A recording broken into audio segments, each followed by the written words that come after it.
to Hot Girls Eat Carbs. I'm your host, Brittany McChrystal, and this is your safe space of the internet where we chat all things health, wellness, and sustainable weight loss. Now, before we get into today's episode, do me a little favor and rate, and share this podcast if you have been loving it, because it helps more girls find this space, and it honestly means the world to me, and it's actually the only way that this podcast can grow and reach new viewers. So this year has genuinely been the fastest year of my life. I swear it was January yesterday and suddenly we're here. It has gone so quickly, it almost feels unreal. But I'm actually feeling really excited because I'm heading to New Zealand this week. I'm going home for Christmas, which makes my heart so full. I'll be seeing Mum and I'll be seeing Slinky, and honestly, I cannot wait. For anybody who is new here, Slinky is my little miniature dachshund. When I moved over to Thailand, Slinky stayed with my parents while I was away, and the original plan was always that when I came back to Australia, I will bring him back to live with me again. But unfortunately, life changes and sometimes plan changes with it. So since my dad passed away, Slinky has really become my mum's little safety net. He's her companion, her comfort, and her little shadow. And as much as it breaks my heart to say it out loud, it just wouldn't feel right for me to take that away from her right now. And as much as I love him more than anything, and I truly mean that, it feels like the right thing to do. It is really sad for me because he's just the best dog in the world and he will always be my dog. But sometimes loving something means choosing what's best for everyone, even when it hurts a little. So little Slinky will be staying permanently with Mum in New Zealand, keeping her company. And I know deep down that it's the right decision. It doesn't mean that I'll never have a dog again. And it doesn't mean that he's not mine. It just means that life has shifted and that is completely okay. So I'm really looking forward to spending the time with him when I'm home. My uncles will also be there over from Australia. My brother will be there and Josh is coming over too, which I'm so excited about because it's our first Christmas together. It's going to be really special and we're all just coming together and being really intentional about making Christmas feel meaningful this year. I've also got some friends heading over from Australia to see their families. So they'll be there and we'll have lots of little catch-ups, which will be really nice, and lots of connection and just a whole lot of heart. So we've actually decided that we're going to come back to Melbourne before the new year. Everything is so expensive over that time of year, and honestly, we just want something simple. So me and Josh are planning a really quiet night here. So something cute, calm, and aligned. I don't want to wake up hungover or feeling flat. I want to start the new year fresh and clear. Last year I did the same thing. I stayed home and I waited until midnight. I went to bed at 12:05.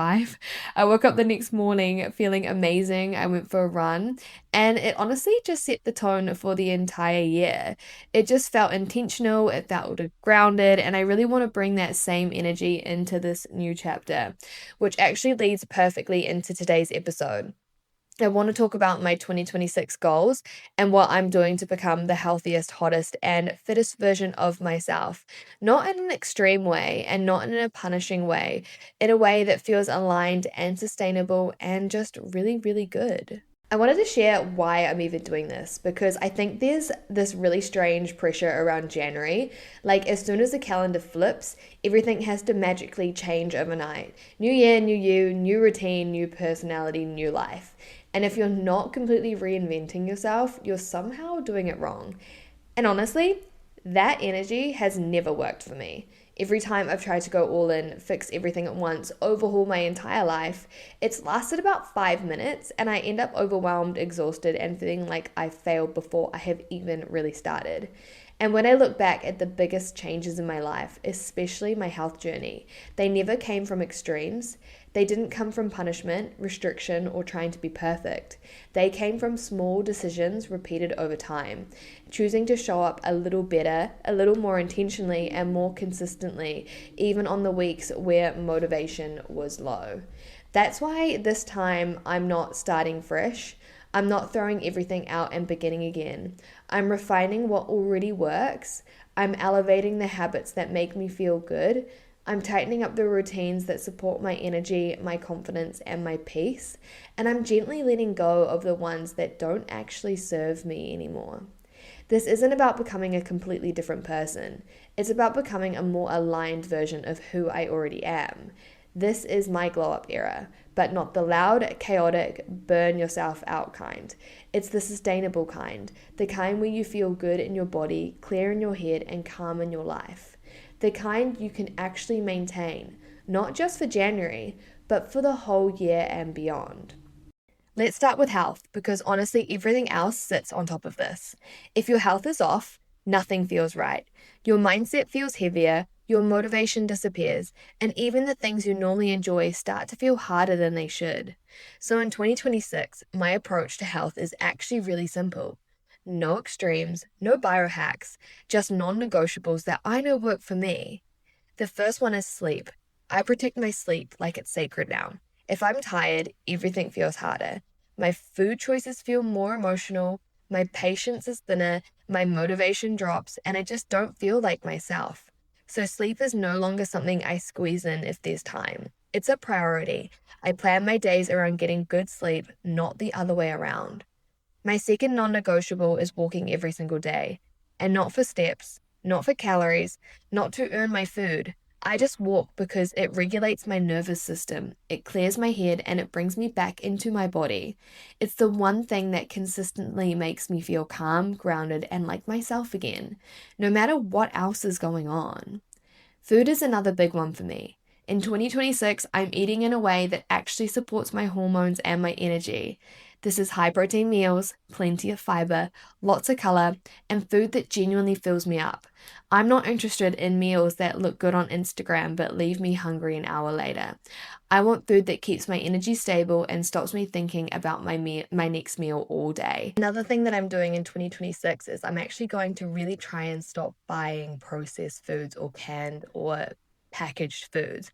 I want to make everything from scratch, and I have been starting with making all of my bread from scratch. I've been making my sauces. I've been buying a whole chicken and deboning the chicken and making bone broth. I really want to utilize saving money in 2026, but also eating proper whole foods that I make from scratch. So I've been doing a lot of really fun recipes, some easy recipes. And do you know what is so funny? When you actually take the time to learn these recipes, one, you're going to save so much money.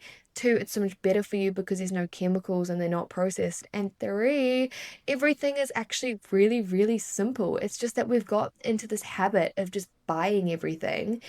But like when you actually realize how simple some things are, you're never going to be buying processed or packaged food again. And finally, I'm done with glamorizing burnout. That mindset of pushing through, ignoring your body, and wearing exhaustion like a badge of honor doesn't align with me anymore. If my body is asking for rest, I listen. If I need a slower day, I take it. That's not laziness, that's maturity. That's understanding that real health comes from knowing when to push and when to pause. Okay, so let's talk about hotness for a second, because yes, we're allowed to want that. And wanting to feel hot doesn't make you shallow or vain or less evolved. It makes you human. And for me, hotness in 2026 has nothing to do with being smaller or chasing the number on a scale. It's about presence. It's about the way I walk into a room and feel grounded in my body, the way I carry myself, and the quiet confidence of knowing I'm taking care of myself and showing up as my best version. I want my clothes to feel good on my body, not something I'm constantly adjusting or hiding in. I want my skin to glow, not because it's perfect, but because I'm rested, hydrated, and actually looking after myself. I want strong posture, not just physically, but energetically. That kind of presence where people can feel your confidence before you even say anything. So what does that actually look like day to day? It looks like strength training constantly, not to punish your body, but to build it, to feel strong, capable, and proud of what it can do. There's something so empowering about feeling physically strong, and it changes the way you show up in every area of your life. It looks like looking after my skin properly instead of falling into bed with makeup on and hoping for the best. Washing my face, doing my skincare, treating it as a form of self-respect rather than a chore. It looks like dressing for my body now, not waiting for some future version of myself to deserve nice clothes, not saving outfits for when I lose a little bit more. I get dressed in a way that makes me feel good today, because confidence doesn't come from waiting, it comes from deciding. Hotness, for me, it's really just about taking care of yourself. And when you do that, it shows, it radiates, and that kind of energy is always attractive. Now let's talk about food, which you already know is a big one for me. Food is not the enemy. It never has been and it never will be. In 2026, I'm fully doubling down on meals that I genuinely love eating, not meals I tolerate, not meals I force down because they're labeled healthy, meals I actually look forward to. That starts with high protein breakfasts that keep me full for hours. The kind of breakfasts that stabilize my blood sugar, keep my energy steady, and stop me thinking about food all morning. When I start my day well, everything else feels easier. For lunch, I want meals that feel exciting enough that I'm not tempted to buy takeaway just because I'm bored. The food should be enjoyable. If your lunch feels sad or uninspiring, of course you're going to want something else. So I build my lunches around that feeling, filling, flavorful, and satisfying, while still supporting my goals. And dinner in 2026 is all about cozy and satisfying again. Real food, comforting meals that make me feel nourished and content, not restricted or deprived. I'm not interested in eating tiny portions or going to bed hungry. That never works long term. I'm also done with forcing myself to eat things just because they're considered healthy. If I don't enjoy it, I won't stick to it. Simple as that. Sustainability comes from enjoyment, not willpower. And I'm completely done with the all or nothing mindset. Not every meal has to be perfectly aligned with my goals. Some meals support my goals, and some meals support my soul. Both matter and both are allowed. That balance is the reason I've been able to maintain my weight loss for years without feeling trapped or restricted. In 2026, my fitness routine is simple and structured, and that's very intentional. I'm so done with chaos and I'm done with jumping between programs, random workouts, and feeling like I need to do more just to make it feel like it counts. I move my body most days, but I stop chasing exhaustion. If a workout leaves me completely drained and dreading the next one, it's not serving me. Fitness isn't about how wrecked you feel at the end, it's about how it supports your life. Strength training is a non negotiable for me because I genuinely love feeling strong. Feeling capable in my body changes the way I carry myself and the way that I show up. It's empowering and it builds confidence in a way nothing else really does. Walking stays in my routine because it grounds me. It brings me back into my body, clears my head, and helps me process life without overstimulating my nervous system. Some of my best ideas and biggest mindset shifts happen on a walk. There is no punishment workouts in 2026, no guilt if I miss a session, and no spiral if a week doesn't go exactly to plan. I'm focused on consistency over time, not perfection in the moment. Fitness is something I do for my body, not to my body, and that shift changes everything. The real glow up mindset of 2026 is the part people don't talk about enough, and it's the foundation of everything. In 2026, I stopped negotiating with my future self. I stopped saying I'll start Monday when I know I could just start now. I stopped putting off small actions that would make my life feel easier just because they feel inconvenient in the moment. I also stopped waiting for motivation. Motivation comes and goes, but routines are what carry you through. So I build routines that support me even on the days where I don't feel inspired, excited, or disciplined. And it's especially on those days. I speak to myself with kindness. The way you talk to yourself matters. I'm done with being my own biggest critic. Progress deserves to be acknowledged, not dismissed. I celebrate how far I've come instead of obsessing over what still needs to change. Perfection has never made anyone happier. Consistency and self respect do. And most importantly, I choose habits that make my life easier, not harder. Habits that reduce friction, lower stress, and support my energy rather than drain it. That's the real glow up. Not just changing your body, but changing the way you show up for yourself every single day. So, that's my 2026 transformation plan. Nothing extreme, nothing flashy, just intentional, consistent, and aligned with the life I actually want to live. It's built around habits that I know I can sustain, habits that make my days feel lighter, calmer, and more supportive. Not something I'll burn out by February, but something I can carry with me for the long term. And if you're listening to this thinking, I want this, but I don't even know where to start, I just want you to know that you're not behind and you're not doing anything wrong.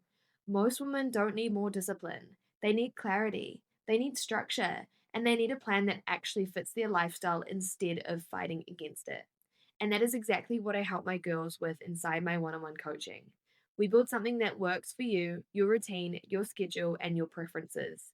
And you don't have to do it alone.